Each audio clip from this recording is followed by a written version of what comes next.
Good morning, Webster University. Welcome to your station, your voice, the Galaxy Radio. We're here for Behind the Screen to give you the latest in cinema entertainment. Hopefully that theme song got you pumped up for your afternoon classes and the finish of your morning, of course. So we have a few things to take care of before we start our show today. Correct, Bill? Yeah, correct.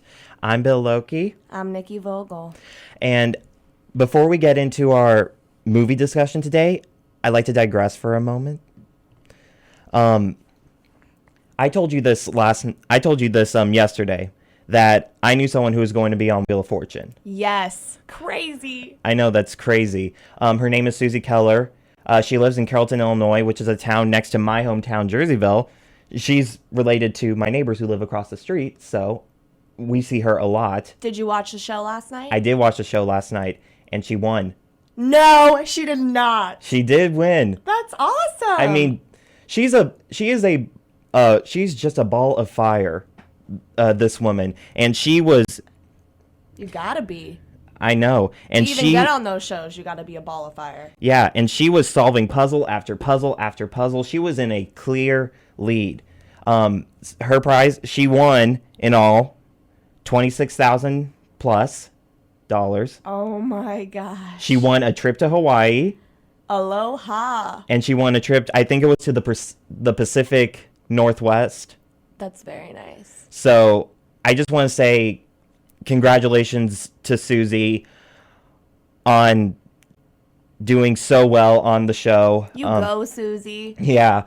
She filmed the episode back in July, and for a whole 2 months, she couldn't tell anyone. Oh my. And so she just had a wheel watchers party last night, and cool.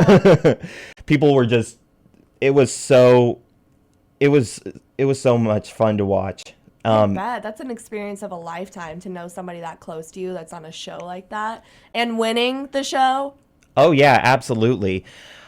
So I just want to say, very proud of Susie. She did such an amazing job last night. And I'm still jealous of her because I love that show and I want to be on that show. You're not even jealous she won. You're just jealous she got to be on it. Yeah. But she said she had a great experience, and that is awesome. So that was my digression for a moment. Larry Baden, if you're listening to this, I owe you a quarter. Right? Right. So let's go ahead and get into the world of movie news with this. Yes, Bryan Singer has closed a deal to return to direct X-Men Apocalypse for 20th Century Fox. Simon Kinberg penned the script. Singer has described the upcoming X-Men film, which is expected to feature all cast members, including Michael Fassbender, Jennifer Lawrence, James McAvoy, as the most destructive movie in the franchise. Apocalypse will have more than the mass destruction that X-Men films to date have not relied upon. He recently said, "There's definitely now a character and a story that allow room for that kind of spectacle." Singer has also suggested that Apocalypse set in the 1980s could feature younger versions of familiar characters. "I call these movies in-between quells. It's a mind freak sometimes in terms of where things fall in the timeline." Fox will release the film on May 27th, 2016. The most recent X-Men Days or Future Past, co-starring Hugh Jackman, has earned a monstrous $745 million worldwide at the box office. Singer is repped by WME. Although her highly anticipated Louis Zamperini biopic Unbroken doesn't bow for another 3 months, Angelina Jolie already has another true story in the works. Jolie has been tapped to direct Africa for Skydance Productions from a script by Eric Roth. The pick is based on the true story of paleoanthropologist Richard Leakey's battle with ivory poachers, who threatened the existence of the African elephant population and the very soul of Africa. Jolie, David Ellison, Dana Goldberg, and John Peters are producing. Based on Richard Leakey's inspirational life, Africa is a story that deserves to be told, Ellison said. It is very close to my heart, and I know that it will exceed my expectations in Angelina's hands. She is an incredibly talented filmmaker and is sure to turn Eric Roth's impeccable script into the project I've always wanted Skydance to be involved in. Roger Deakins, who worked with Jolie on Unbroken, who is a fantastic cinematographer, is also on board as the film's cinematographer. I felt a deep connection to Africa and its cultures for much of my life, and was taken with Eric's beautiful script about a man drawn into the violent conflict with elephant poachers who emerged with a deeper understanding of man's footprint and a profound sense of responsibility for the world around him, said Jolie. Unbroken, which is based on the true story of Olympic star and World War II POW Zamperini, bows on Christmas Day. Jolie is currently directing the Universal pick By the Sea, which she wrote and also stars in opposite husband Brad Pitt. She is rep by UTA, Media Talent Group, and Sloan Offer Weber and Dem. And also she's a movie star. She's amazing. She's hot. Yeah, she had a directorial debut back in 2011 with In the Land of Blood and Honey. I've never seen the film, but she has Unbroken coming out in December, which is Oscar season.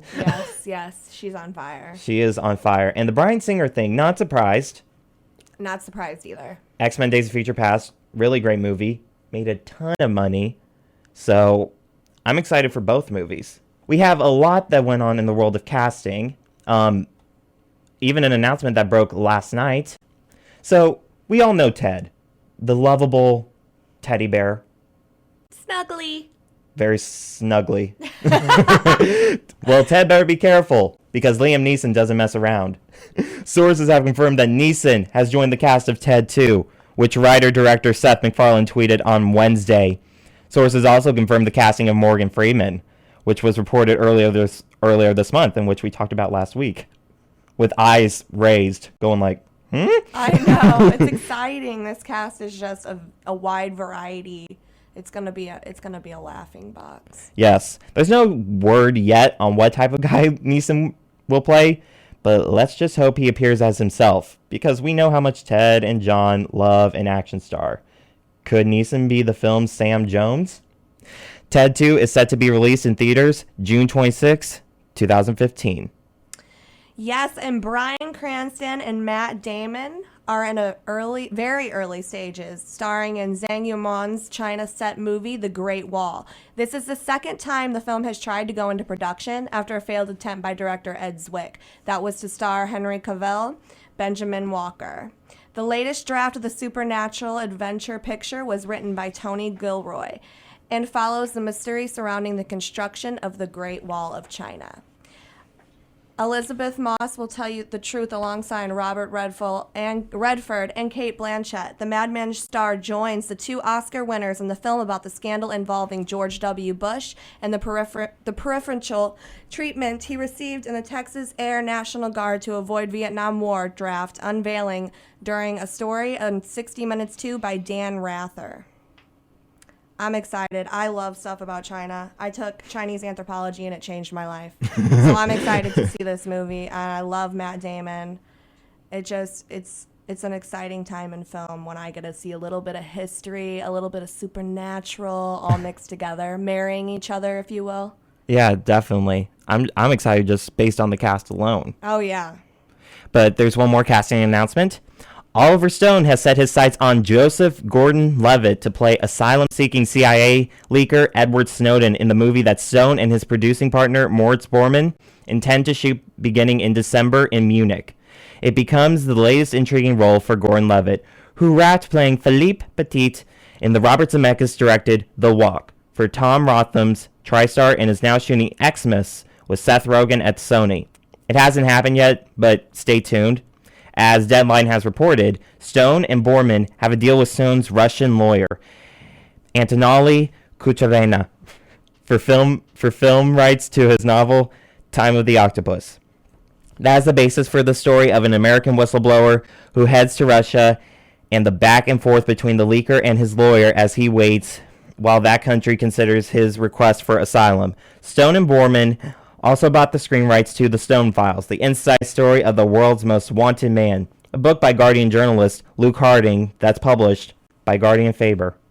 Like Julian Assange, Snowden is a polarizing figure that some would call brave, and others, including the U.S. government, would call a turncoat, or worse, after he made public more classified documents than anyone else has done since David Ellsberg released the Pentagon Papers during the Vietnam War.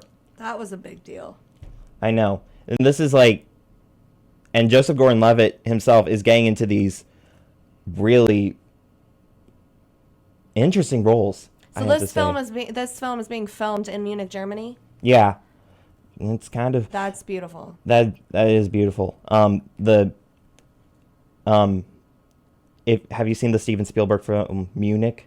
Yes, I have changed my life. Well, I love that movie. And Munich has that just, I don't know how to word it, but It just has a vibe there. It's beautiful. Like, you have beautiful castles. You have, countryside meets the cities that are it's just the history. It's bleak. It's gorgeous. It's definitely, I'm dying to go there. I've never been, but I'm dying. And just in terms of this film, Edward Snowden, one of the most controversial figures ever in U.S. history. So I am so excited to see what Joseph Gordon-Levitt does with it and what Oliver Stone does with it. It'll be interesting. Oliver Stone has made some weird films in his life. I like Weird Bill. Yeah, he made the film JFK starring Kevin Costner. Loved it. He made, what else did he make? World Trade Center. Mm-hmm. He made Natural Born Killers. I love that movie. Yes. And his most recent film was Savages with Aaron Taylor Johnson, Blake Lively, John Travolta, Benicio del Toro. I haven't seen that film. I haven't either, and I'm kicking myself over here because I haven't, because I want to. Well, don't kick yourself over it. I'll try not to. Yeah. The weekend just passed by, and so we've got some box office to talk about. Yes, we do. We got the box office results. Coming in at number 1, The Maze Runner. $32 million. Coming in at number 2, A Walk Among the Tombstones at $12 million. 3, This Is Where I Leave You, $11 million. 4, No Good Deed, $9 million. Dolphin Tale 2, $8 million. Guardians of the Galaxy coming in at 6, $5 million. 7, Let's Be Cops at $2 million. Number 8, Teenage Mutant Ninja Turtles at $2 million. 9, The Drop, $2 million. And 10, If I Stay, $1 million. Almost $2 million. 1.8. Now, I think I posted on my blog when I was commenting on these results, it was the weekend of YA. For those of you who don't know what YA is, that means young adult. There are a lot of adaptations of young adult novels, and some have been hugely successful. Oh, yeah. The Twilight franchise, hugely successful. Some haven't been so successful. The Host, Mortal Instruments, City of Bones. Now, this one, it topped the box office. It was made for a budget of $34 million. And it made, how much did it make again? 32 coming in at number 1, Maze Runner. Yep. $32 million. Yeah. So it'll make a profit because it wasn't made for definitely. that. It's almost made a profit. Yeah, because it wasn't made for that much in the first place. And it's got really good reviews too. I saw it. And the reason it doesn't have that a huge budget, I mean, you got all the effects going into it, all the sets, all the design, but there aren't too many big stars in it. But why don't you tell the listeners where they can look at your website, your blog about all the cinema entertainment goodies? Yes. I do a blog in conjunction with this radio show. You can view the blog at billsfilmblog.wordpress.com. Again, that address is billsfilmblog.wordpress.com. I'm trying to get each episode to go online, which is hard to do with WordPress because it doesn't take huge files. But I'm going to start a YouTube account so you can view the episodes in case you miss it. We have a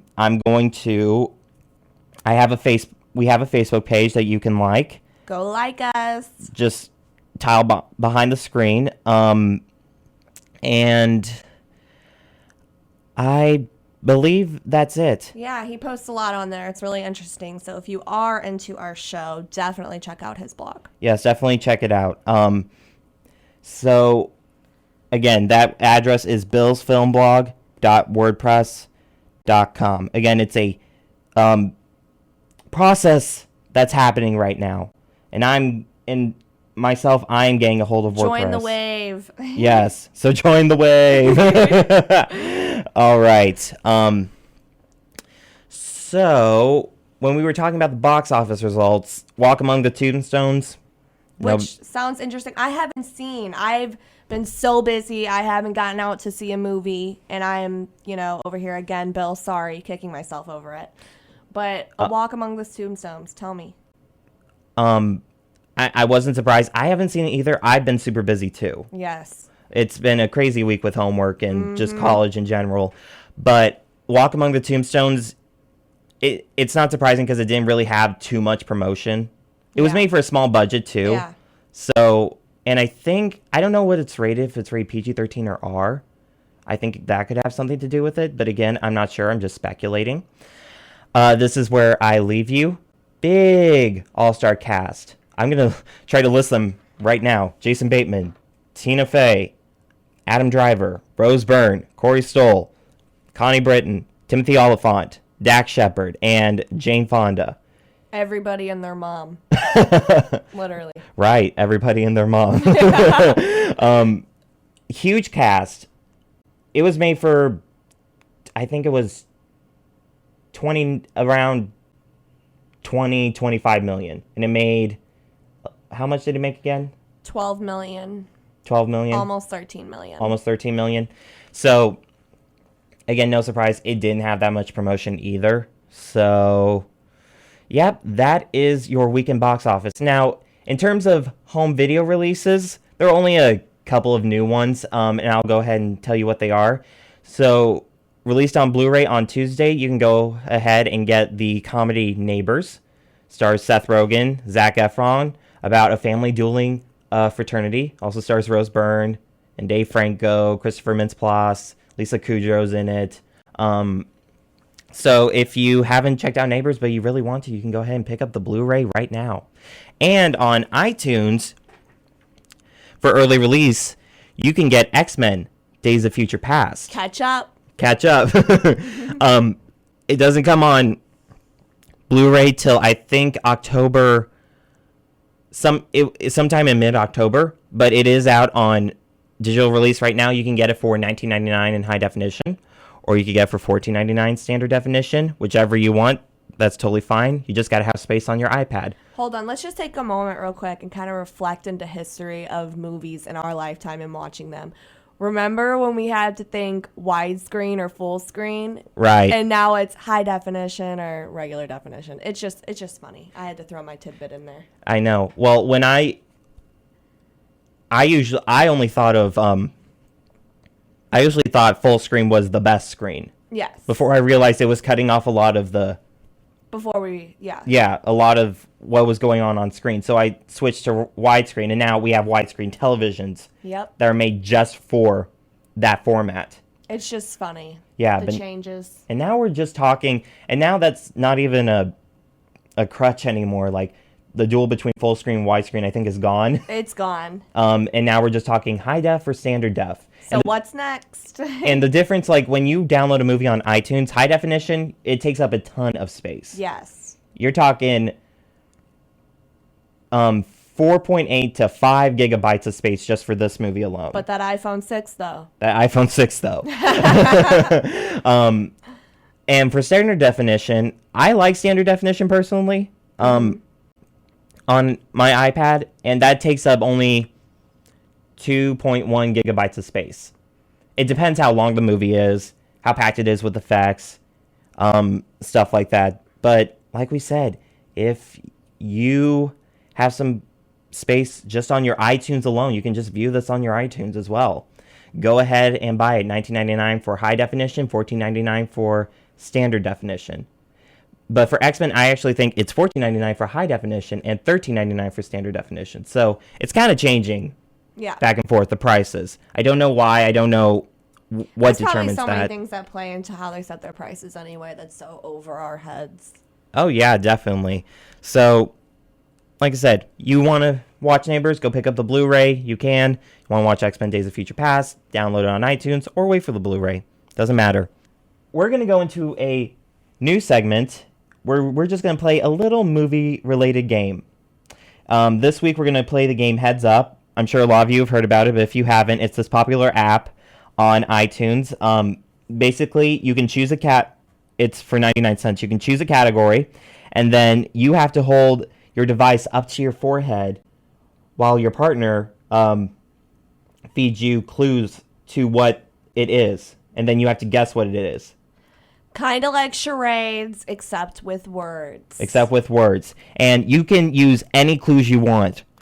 The only thing you can't use, you cannot say anything in the title. So nothing in the movie title, but you can say any words to describe the movie title to the person who is holding the phone up to their forehead and cannot read the movie title. Right. So I'll be doing some acting. That'll be fun. So, and plus we're just doing this just to, have a good laugh, have some fun. Lighten up your morning.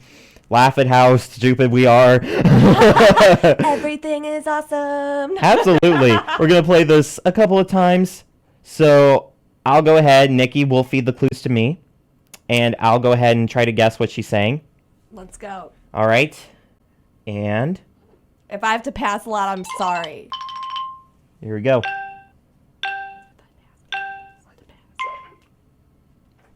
Okay, leaving in 1 minute. Gone in 60 seconds. Pass.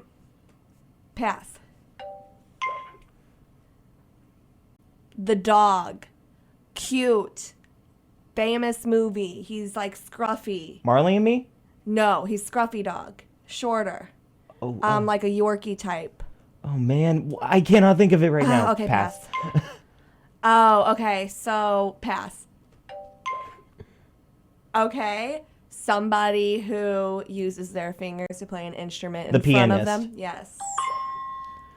Okay. The song that you hear everywhere, every little kid singing it right now, every little girl's dressing up like Elsa. Oh, Frozen. Yes. Okay, no, pass. All right, you go, Glen Coco. Oh, Mean Girls. Yes. Okay. That was fun. Okay, let's see what I missed. Gone 60 seconds. Minority Report. I cannot. You got a lot of points. I know. Oh my gosh, Minority Report was one of them. Yeah, I know. I just didn't know how to clue you in on that. Yeah. I was thinking. Oh, and Benji. I got it. Yes. I got Gone in 60 Seconds, The Pianist, Frozen, and Mean Girls. I missed Minority Report, Benji, Precious, That Thing You Do. Yep. So. My turn. You all right. Act it out. We're gonna go ahead and do it again. Hold it facing me. Go. Martin Scorsese film, gangsters, Robert De Niro, pass. But I love Robert De Niro. Daniel Day-Lewis, pass. I can't think of. Arnold Schwarzenegger, little guy, he, police officer, little. Oh, Kindergarten Cop. Yes.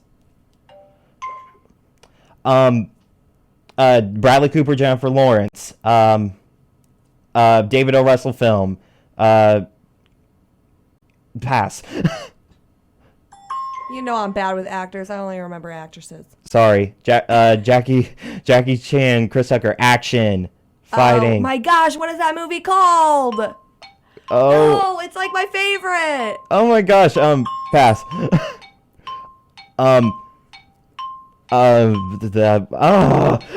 not good at this game, as you can see. Bill, it was your idea to play. I know. See?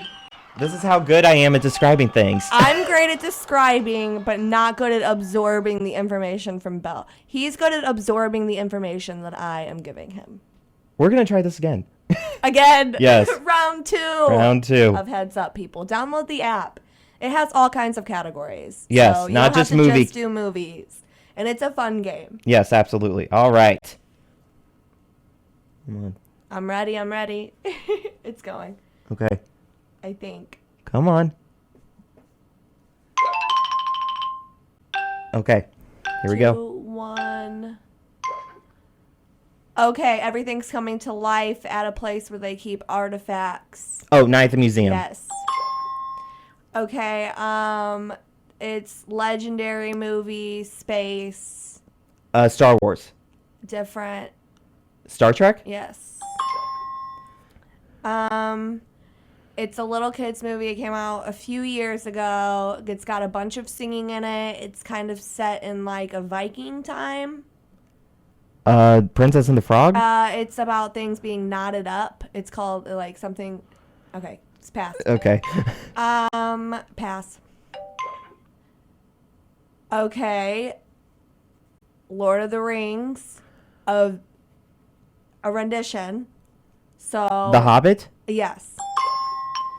Oh my gosh. Okay, Julia Roberts. Runaway Bride? No. She's forever and ever. Oh my gosh! Oh man. My best friend's wedding. Oh, my best friend's wedding, yes. Love it. What did I miss? Tangled. Oh. Yes, Tangled. I'm like knotted up. Sorry. Okay. Okay. One more time. You're going to do it to me. Right? Okay, go. 3, 2, 2, 1. 1, go. Singing on the top of a building. Musical. I love musicals, and this is not a good Pass. description, Bill. No. Denzel Washington. Plane. Alpha. Plane, isn't it? A plane takes. Takes off. Takes. Flight. Yes. Pass. Web crawler. Psst, psst. Spider-Man. Yep. Can you sing with all the colors of the mountain? Can you play with all the colors of the wind? Pocahontas. Yes. But I wanted to see how long that would go on. Pass. Sequel to movie about on being. Oh, dang it. Oh, time's up, Bill. I know. So, what you missed was. I can't tell what you missed. Hold on. Anyway, that last one was Aliens. Oh, okay. Okay, so we're gonna go ahead and go into break, but when we come back, we're gonna do our favorites in cinema. You saw us do this Last week, we chose our favorite. I chose my favorite documentaries. I chose my favorite Steven Spielberg films, and now we decided to go our favorite actors and actresses. So this week, I'm gonna do my favorite movies from my favorite actor, Tom Hanks. I'm going to do my favorite movies from my favorite actress, Meryl Streep. Okay, so I'll go ahead and get started. I'm gonna do 3. At number 3, I'm gonna put Castaway. Good one. One of the best Tom Hanks performances, It's so good. in my opinion. And I mean, Wilson is an iconic character in of itself. Oh, yeah. So Remember when they sold Wilsons for a long time? they did. They did. Oh my gosh. They did. They sold the volleyball Wilsons like they really did. Yeah, I think I had my own Wilson. I think I did too. Oh, gosh. So, and again, it's just a lot stretch of the movie. It's just Tom Hanks being Tom Hanks. Gotta love Tom Hanks. But he does it so well. He does it so well. At number 2, I am putting Forrest Gump. My parents have been bugging me to see this movie for a long time. Gosh, it makes me cry. I love it, but I hate crying. You did? Well. Yeah, I cried. Of course I did. Yeah, a lot of critics will say it didn't age well. And I can kind of see where they're coming from. I guess I can see that. I mean, it is kind of sappy and sentimental. But when I finally saw it, when I said, okay, I'll finally see it, and I watched it, I was, wow. Yeah. All I could say is wow. It's a fabulous movie. It's just, gosh, it makes me sad. Absolutely. But it is still a great movie. It is. It's a great movie, and it's one of those that maybe didn't age well, but it's still withstanding the test of time. Yeah. And I like to put a more recent film on the list. And this film is actually my favorite Tom Hanks film. Came out last year, and it's a film called Captain Phillips. It's based on the biopic by Richard Phillips, how he was captain of this cargo ship that was overtaken by Somalian pirates, and then he is hold prisoner while Coast Guard, just everyone is trying to get him out of there. So intense. Yeah, I love those, sit on the edge of your seat movies. It's directed by Paul Greengrass, who did films we really like, the Bourne series. My favorite, Shaky Cam. Lots of Shaky Cam. If you don't like Shaky Cam, you may not like this movie. But it didn't really bother me. If you get seasick, you may not like this movie. You will probably actually get seasick. So, again, it's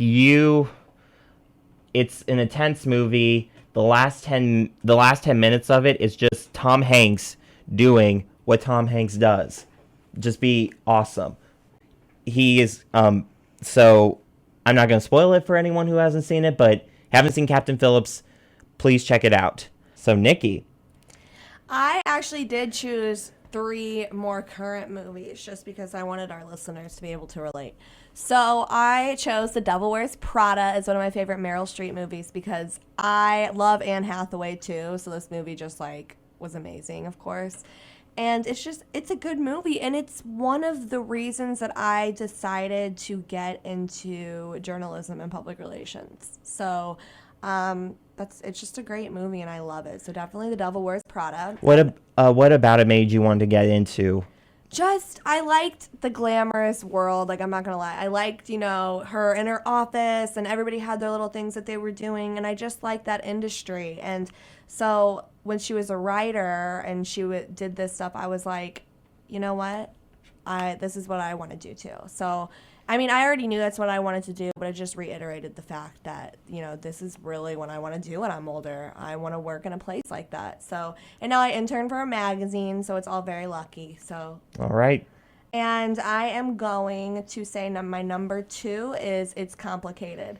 I like this movie. I love Alec Baldwin, and I thought this was a great performance. And I just love her because I remember one of her statements when this movie came out was, I'm 50 years old and I am a leading lady in a romantic comedy. Mm-hmm.